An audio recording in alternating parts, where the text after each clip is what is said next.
कहानी का शीर्षक रात की छाया में दोस्ती। एक छोटे से गांव में एक लड़का था जिसका नाम अनय था। अनय को रात में अजीब अजीब सी आवाजें सुनाई देती थी।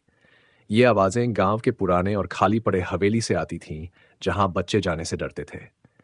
एक दिन अनय के दोस्तों ने उसे चुनौती दी कि वो उस हवेली में जाकर पता करे कि वहां कौन है।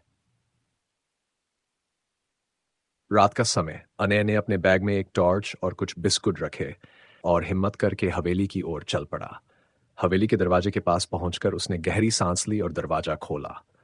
अंदर घुसते ही उसे ठंडी हवा का झोंका महसूस हुआ और एक धीमी सी आवाज उसके कानों में गूंज उठी, जैसे कोई उसके आने का इंतजार कर रहा हो।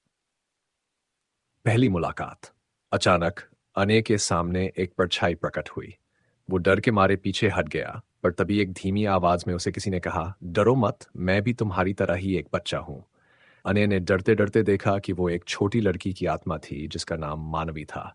वो कई साल पहले यहाँ रहती थी और उसके पास कोई दोस्त नहीं था। दोस्ती का जादू। धीरे धीरे अनय और मानवी दोस्त बन गए। मानवी ने अनय को हवेली के अलग अलग कमरों में छुपे कई राज बताए, जैसे कैसे पुराने संगीत बॉक्स में जादू छुपा है और कैसे हवेली में छुपी कहानियां उसकी आत्मा को सुकून देती हैं। अलविदा। एक रात मानवी ने अनय से कहा, अब मुझे जाना होगा अनय, तुम्हारी दोस्ती ने मुझे वो सुकून दिया है जो मुझे चाहिए था।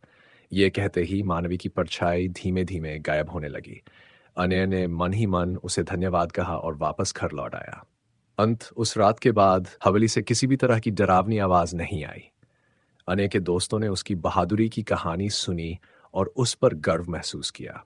अनय ने मानवी से सीखा कि कभी कभी अजनबी चीजों में भी हमें दोस्ती और अच्छाई मिल सकती है। इस कहानी से बच्चों को यह सीख मिलती है कि डर हमेशा बाहर से नहीं, बल्कि हमारे भीतर होता है। हमें उसे पहचान कर उससे ऊपर उठना चाहिए और कभी कभी हमारे डर